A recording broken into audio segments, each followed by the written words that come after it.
Hello there, Pursuing Freedom friends. Thanks for tuning in today. This is your host, Erin Bradley. And if it's your first time checking out the show, welcome aboard.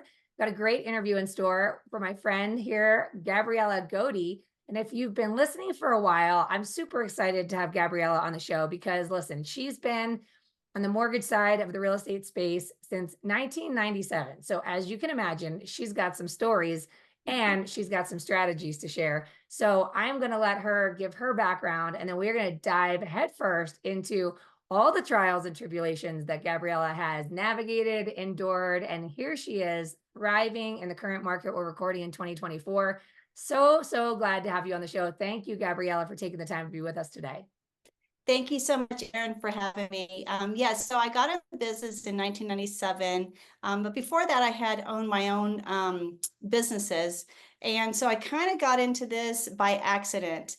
I was in between businesses, and my brother-in-law asked me, like, hey, I can't find an assistant. Will you be my assistant until I get one? Because it's hard to find someone that comes into this industry. It's a fast-paced industry, to come in and just take the ball by the horns and go with it. So I got involved in 1997. I wasn't going to plan on staying. I was not going to stay in this industry, but what happened is I loved this industry, and so I continued to stay. So I started as a loan officer assistant. I sat with the processor, learned everything. So I learned from A to Z about how to do loans. And then I became a loan officer myself. So I know pretty much everything there is to do with loans, but there's always stuff to learn. You know, we are continually learning every day because guidelines change. So you have to be up on the market. You have to learn a lot. You have to continue being up with the guidelines of everything that we're doing here in the mortgage because there's a lot to know. Besides that, now my first house that I bought was I was 25 years old, and I think that was 1995 is when that was. So that was my first house. It was a second home, 10% down on a second home in Palm Springs. And my second house that I bought was in Malibu. It was a condo in Malibu. I paid $260,000 for that house. Wow. I know, right? And this is before I was in the industry. So what I didn't know is you go through markets, you go through ups and downs. Even if you buy a house and even if it goes down a little bit, you still hold on to that house. Now, what I did with those two houses, I gave them back to the bank, and not that they were foreclosed on and not that there was a short sale, but basically I didn't know what I was doing back at that time. And it was a little harder. The renters that I had gotten for the property, they trashed the Malibu condo, they trashed it. So I just felt like defeated, and I let it go back to the bank, even though there was equity in those houses. And what I didn't know, so then in 1997, I get into the industry, and now I'm understanding, working with real estate agents. I'm understanding more the market, that I should have just held on to those houses and rented them out for long term. And for instance, the condo that I bought for 260 in 1995 is worth over like 1.5 million now. So if I would have held on to that, there would have been $1 million that of equity could have been in my pocket if I did sell that house, refinance, whatever. There would have been money. The same thing with the Palm Springs house. So since then, I have bought 14 houses. Those two didn't work out, but the rest did. So then I got into the industry in 1997 and got to learn really what it was. And basically, I like calling myself a wealth builder because you could build a lot of money through the industry of real estate. My suggestion is to buy, if you're a W-2 earner, is to buy a house every 2 years. And the reason why I say that is because if you're a W-2 earner, you could buy a house with 3.5% down for the first house, let's just say. That house could be either a single family, 2 units, 3 or 4 units. Let's say if you bought a 4 unit, you live in one of the units, you rent out the other 3. Now that the other 3 are probably paying your mortgage. So right from the beginning, you're being an investor. So the first year, let's say you bought one house. Now you go 2 years later and now you buy another house. Your second house you could do with 5% down conventional. With 5% down conventional, you could use the rental income of that FHA house that has the loan on it. You just get someone renting that house, and we use the income for that house to then qualify for your next house.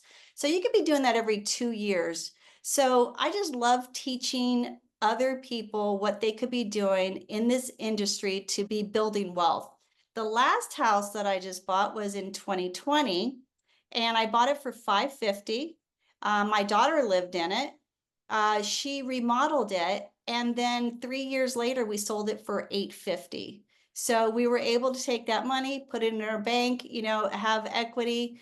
And so teaching others about building equity, building wealth through their equity is idea for especially living in California, but in all the states, you could be doing the same thing.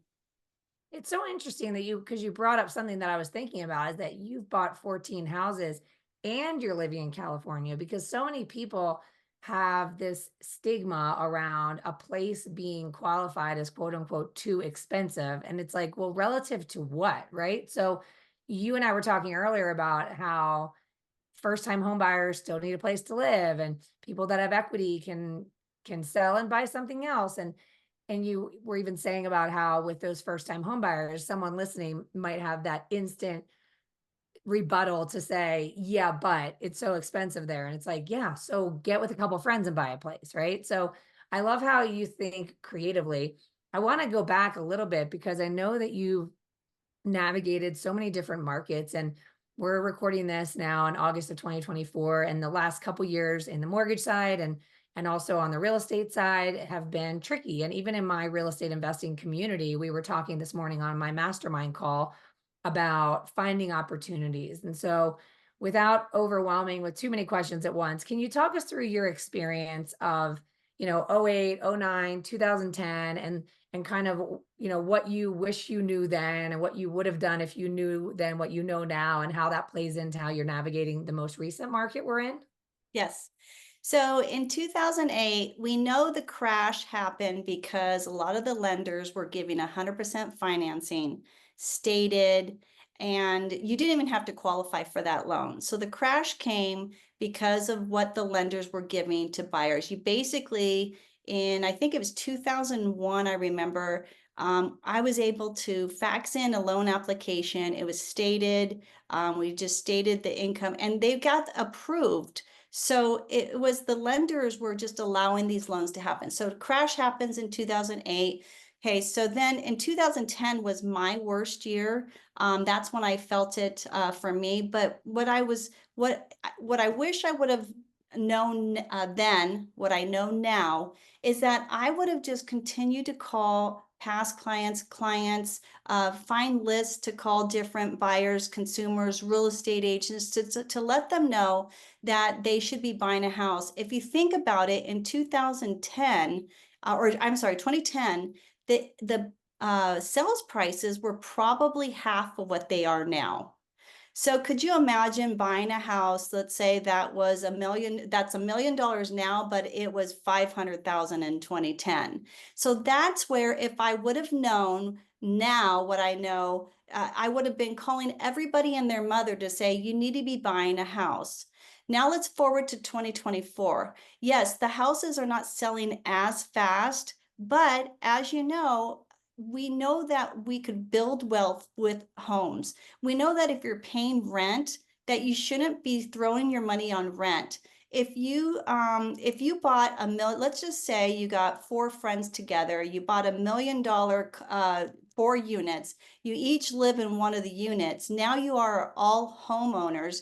You live in that place for about 5 years, you build that equity, and let's say you sell that house in 5 years. Now the four different people are able to, let's say, make 50, 60,000 each. Let's just say now they could take that money and then buy another home, or continue to keep that home rented for the next 20, 30 years, and then sell down the road and build equity that way. So there's two different ways you could do it. You could either sell in 5 years, or you could just hold on to that house and keep it for that 25 years and then build that equity. We know that so many people are sitting on equity. I know my parents, they own like 4 or 5 houses that all paid off. So there's so much equity that people have, but I also feel that there's a fear that people don't want to do anything with that equity. I urge you that if you're a parent and you have children that are, say, let's say 25, 35 years old, help them buy that next house. If you don't have the monies or the funds to help them, with your bank account, pull a little money out from a HELOC or a second loan on your home, help them buy a house. That way you're helping your children build wealth for themselves as well. Amazing. So one of the things you talk about is that back in 2010, you would have been calling, calling, calling. And I have always said to anyone who will listen, pick up the dang phone. And I'm curious because I know now you have a team, which I assume you've got other loan officers that you're helping to be successful. And it sounds like you don't struggle with the call anxiety necessarily. I know you're probably a huge relationship builder with your clients, but how do you address the fear of the phone in common day sales, originating mortgages, selling homes? It doesn't matter. I met with this resistance all the time. Well, nobody wants to talk on the phone and everybody just wants to text and DM and social media and all the things. So what's your take on that? I would love to hear. I know exactly what it is. It's the younger generations. They have so used to the social media, the texting. And so as us, as the older generation, we know that you need to pick up the phone, you need to call. It's not the same when you get a text. You don't feel the emotion, you don't hear the voice. So when you pick up the phone and you call, you really are able to get that, let's just say that belly to belly, relationship. Like if you're in front of someone. But if you're trying to get business by just texting and social media, it's not enough. You have to pick up the phone and call, not only people that you know, but then call a list people that you don't even know. So just have to be creative in finding the different list of calling people. But then also, I was really bad at calling my past clients, and I just started doing that. I'm like, oh my gosh, because if you think about it, if I'm really super busy in my business, and it's like I'm continually working on my loans, and then I'm not calling my past clients, but that's a no-no too. You need to do a little bit of everything. You need to do a little bit of marketing. You need to be calling on the phone to your past clients. You need to be calling to find new clients. You need to be calling your real estate agents. And I'm not going to say that I've been good at it all the time, but I know that that's what needs to happen. And when you get in a slower market is really when you need to do all that even more. Yeah. And I've always said that when you really evaluate your level of consistency with making those phone calls, which creates the opportunity to learn how to be of value, because with push marketing, you can't know what is actually of value to the person on the receiving end, right? But if you get on a phone conversation with somebody, then all of a sudden you learn about something painful that's going on in their life or something wonderful, and you can find a way to actually be a resource where they are. But the interesting thing is when you evaluate, how consistent am I? And during those times that you get sidetracked or you just feel resistance and you get distracted or you find other things to just interfere, then you maybe are 20 or 30% consistent with making those phone calls. Well, that means that 70 to 80% of the recipients are getting zero from you, nothing, like not hearing from you at all. And I don't know about you, but I spent a lot of time strategizing with my real estate agent partners, and we did an experiment 5 years ago where we ramped up our outbound phone calls. The rates had gone up in 2018. The refinance business had died off. The industry was desperate, at least on the mortgage side. And we felt that we needed to take the wheel and increase our lead generating activity. And we did so, and we watched the numbers. We watched our leads start increasing. Our closings went from 3 a month to 9 a month to 12 a month to 17 a month very, very quickly. But what was crazy is that of all of our repeat clients, which 50% of our business was repeat and referral from past client, only 50% of our clients were working with the same agent again. So how do you address that conversation with your realtor partners and friends? Because I imagine that this conversation must come up when you're doing strategy calls with your agents. Yeah. Yeah, you have to be in front of them all the time. So one, you have to pick up the phone, call them. Two, have an email campaign that is dripping to them all the time, so that way they're seeing your face, inviting them to different events, via email, but also calling and inviting them to different events. So you're continually being in front of them, and I call it touches. Like you have to keep touching them in different ways. And yeah, so I believe it's right where a lot of times we do we get a loan done and then you don't talk to that past client for a long time. But that's a big no-no. You have to continue, instead of just going after new clients, you have to be going back to past clients. And you also have to then, with even like real estate agents, calling them with giving them with something of value.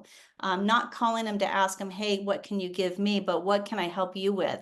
So what are the things that you're struggling with in your business, and how can I help you? Or I was on a Zoom the other day with 60 agents. I'm like, hey, I said, basically now's the time to buy, like I told you earlier. I said, but I have different items that I could email you. And if you guys would like it, I would love to email it to you. And of course, a lot of people want that. And then I shoot them the email of different things that I'm getting from my coaching to then hand down to them. My coaching is also being accountable for your weekly stats. So for instance, they want you to do at least 20 phone calls a week, DMs for social media, video postings, talking to people through social media. So it's not just going on social media and looking at things, but also interacting, conversations, the phone calls, like we said. So it's like a lot of different touches and a little of everything. But you can't just be on the sidelines, and you can't just be putting on your social media just personal stuff. You have to break it up with personal and then business. So then someone sees your lifestyle, when they like, know, and trust you, then they're gonna, more send you business or utilize your services. But when you're only putting just your personal life, then they don't know about your business life. So if you have to interact, I think 50-50 for me is what I do with my social media is 50-50. So they can kind of get to know who I am, but then also know that I've been in this industry for a long time. That's actually one of the things I wanted to ask you about, because you have a humongous following on social media. And I used to joke, mortgages aren't sexy. So we have to find other ways to be of value to people, because people only care about the interest rate when they actually need an interest rate, right? So how did you find your way to creating such a huge following? I mean, you talked about the blend of personal and professional, but is that something that you managed yourself? Did you outsource it? Are there any strategies, tips, or tricks to finding business online? Because I think so many of us, we try to put ourselves out there and we wonder, is anybody looking? Will this ever bring us actual business? Or, is it just a hobby on the side? So I every time I go anywhere, I tell my husband, I'm like, it's all about the content. It's all about the content. So I'm always grabbing content from wherever we go. And it seems to work for me. My husband was at the grocery store the other day, and he's like, and what's funny about that is his last name is very well known in our town. His last name, that they settled here in the 1800s. They have a name, Godde Hill Road.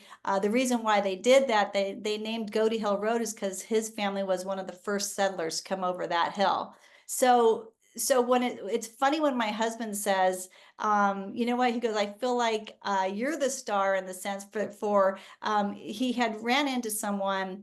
I think I don't know what the conversation was, but she goes, oh, I recognize you. You're her husband, because he's like, oh yeah, my wife is California Mortgage Girl. And she's like, yeah, I recognize you because of her post. And he's like, it's just ironic how, that happens. But yeah, just talking to people through social media, just going in and liking people's stuff, commenting on their stuff, getting more followers that way. And then you want everyone to see what you're doing. So it's just been one of those things where I just go out there, put my life out there. I mean, I know some loan officers here in town that they don't use social media at all, and they get good business. But I'm like, this is just the way that I have been able to do it, and it's been working well for me. one of my last questions, because I want to respect your time, is that having been in the industry for a long time, you know how we can all ride that roller coaster, right? Where there's times of feast and times of famine. And then, sometimes the business takes us for a ride. So I'm curious, as you've evolved in your own journey, if you have any special time management or organizational hacks that have helped you to navigate those seasons of highs and lows, and do so while maintaining and wearing all the hats that you wear, because you have your family life, you have your personal life, you have your faith, you have your clients that you're serving, the marketing, the loan officers that you're overseeing and guiding. And what are some ways that you manage yourself, your energy, and your time in such a way that you can gracefully navigate and juggle all the balls you have in the air? You're going to gain where you put your time in. And I have put a lot of time and energy into my work. I kind of think I put too much time there, but also have to prioritize your family, my spiritual with God. I have to put it this way. In 2023, I kind of got a wake up call, and I was working too much, but I was very successful. I'm very successful, 27 years. It doesn't matter about the 27 years. It matters about what you're doing. And I put my time and energy. As you know, we're all self-employed. And so we could either work 4 hours a day, we could work 8 hours a day. But I do like to time manage by putting prospecting in the morning. I do that from like 10 to 12. So 2 hours a day, that's my prospecting. Because I think the main thing is, in our world of self-employment, prospecting is one of the most important things. If I don't go prospect to get a new client, or a past client, or whatever that is, I'm not going to get paid that month. I get paid by commission. So I am going to go do that. But I have also learned to not work so much. For instance, I just let go of a real estate agent that just was over my boundaries of calling me at nights, calling me on a Sunday and just wanting me to do something for him. And I'm just like, don't you get it? Like, this is not what it's about. It's about your time and energy, not being overworked. I don't overwork myself anymore. I work Monday through Friday. In fact, I created my calandy. I created that for appointments from Monday through Thursday, from 10 to, I think, no, I did 2 to 5 every day. That was that. Like, if they want to make an appointment with me, I took Friday off from making appointments, and no Saturday. No, I did Saturday and then no Sunday. So Friday and Sunday are off. And I love how that has happened, because now it's like, when I don't know when I'm going to get an appointment, right? It just shows up on my calendar, right? You probably get the same thing. And I'm so happy that I have Friday off from that.